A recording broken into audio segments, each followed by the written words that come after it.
కనిష్కుడు. కనిష్కుడి పరిపాలన కాలం ఎంత? 78 నుంచి 102. సో భారత కాలమానం ప్రకారం ఎవరి సంవత్సరాన్ని అధికారిక క్యాలెండర్ గా తీసుకుంటున్నాం మనం? కనిష్కుడి కాలాన్ని. ఏ సంవత్సరం అది? అందుకే దీన్ని శక సంవత్సరంగా మనం చెప్పడం జరుగుతుంది. ఓకే, కనిష్కుడి యొక్క బిరుదులు ఏంటి? దేవపుత్ర, సీజర్, రెండవ అశోకుడు, కైజర్. దేవపుత్ర, సీజర్, రెండవ అశోకుడు, కైజర్. సో ఇలా ఈ 4 బిరుదులు తీసుకున్న కనిష్కుడు దండయాత్రలో భాగంగా మొదటి దశలో ఆయన మధ్య దేశంపై దండయాత్రకు వెళ్ళాడు. రెండవ దశలో సింధు అండ్ పంజాబ్ ప్రాంతాలపై దండయాత్రకు వెళ్ళాడు. మూడవ దశలో కాశ్మీర్ అండ్ గాంధార ప్రాంతాలపై దండయాత్రకు వెళ్ళాడు.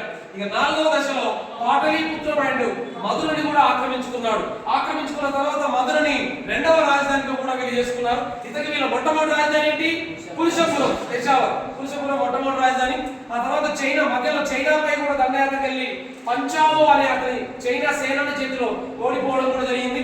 ఆ తర్వాత ఈయన రోమ్ సరిహద్దు వరకు కూడా దండయాత్ర చేశాడు. అందులో భాగంగా ఫస్ట్ కోటాన్ ప్రాంతాన్ని, ఆ తర్వాత యార్కండ్, ఆ తర్వాత కాస్గర్, ఇలా 3 ప్రాంతాలను కూడా ఆక్రమించుకోవడం జరిగింది కనిష్కుడు.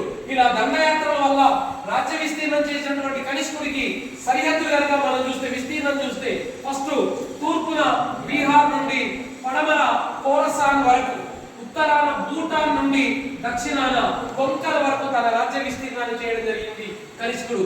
అందుకే కనిష్కుడు భారతదేశానికి ఒక పేరు పెట్టుకున్నాడు తాను. పెంపుడు తల్లి అని భారతదేశాన్ని అన్న రాజు ఎవరంటే కనిష్కుడు.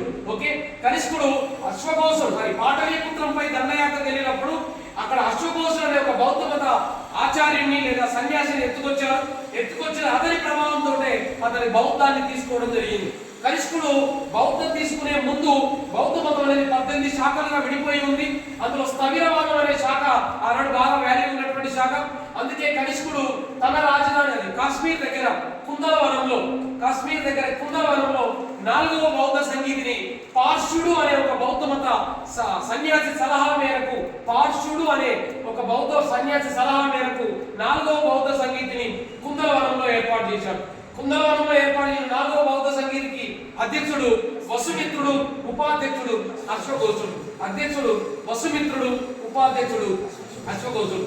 ఇలా బౌద్ధ సంగీతి జరిపిన తర్వాత బౌద్ధ మతం అనే చివరికి 2 భాగాలుగా విడిపోయింది. ఆ 2 భాగాలు ఏంటంటే ఒకటి హీనయానం, రెండోది ఏంటి మహాయానం. హీనయానం, మహాయానం. ఏంటి హీనయానం అంటే? బుద్ధుడు దేవుని యొక్క ప్రతినిధిగా చెప్పేది హీనయానం, బుద్ధుడు దేవుడు అని చెప్పేది మహాయానం.